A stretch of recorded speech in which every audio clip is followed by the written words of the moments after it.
Welcome back to the channel. Thank you guys for hanging with me on this Friday.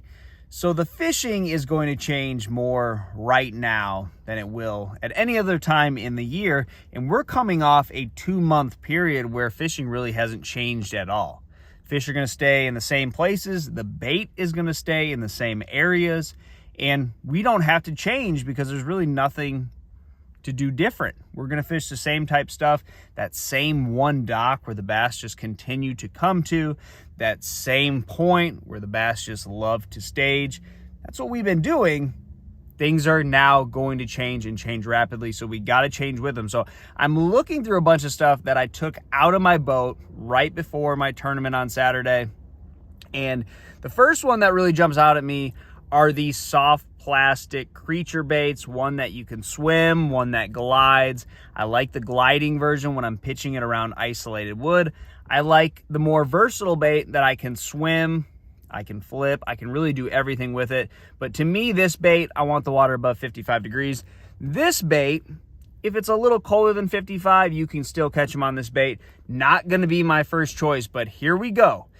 The jig thing doesn't work every single day. So we're getting in that water temperature where they're gonna slowly move off the jig, and you have to have a Texas rig creature bait rigged up just to keep them honest. So if they bite the jig, I would prefer the jig. Even if I'm getting like half the amount of bites, I still like a jig. The hookup percentage is so much better. The quality across the board is so much better. But this is the time where things change. So you may be running into the backs of the pockets, flipping that isolated piece of wood. The jig just might not be doing it. You switch to a Texas rig creature bait, every piece of wood you come to, you get a bite. So this is the time of year where I am gonna start putting more plastic in my boat. I'm not throwing the Cincos and the Speedworms and all those great bed fishing baits in the boat yet. Now, they're in the truck, they're ready to go when I do feel like the fish have really made a strong push, but I still think it's more so about isolated targets, fishing fast, covering water.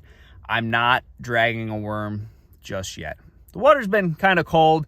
The air temp hasn't been super warm, so we're not progressing too fast.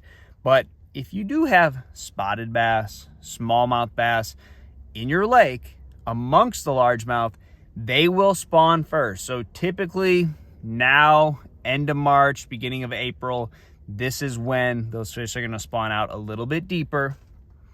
A shaky head is really going to play. So get you a trick worm, get you some kind of straight-tailed worm with either an 1/8 or a 3/16 ounce shaky head, and that is a great way to fill the boat on those early spawners.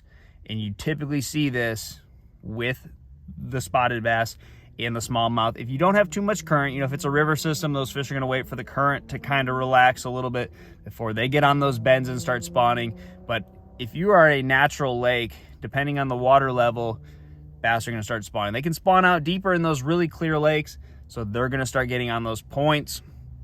A shaky head is one that I'm going to put in the boat. So right now, I'm taking the gloves out. I've been fishing in gloves all year. The gloves are coming out. The shaky heads are going in. The creature baits are going in. That's the biggest change. We're going to have some warm weather. Fish are going to start moving. They might get off the jig. You got to keep that honest. Just keep a Texas rig creature bait rigged up. Keep a shaky head. I haven't had a spinning rod in my boat all year. It's going to be in the boat probably until fall. So good luck to you guys, and I'll see you on the water.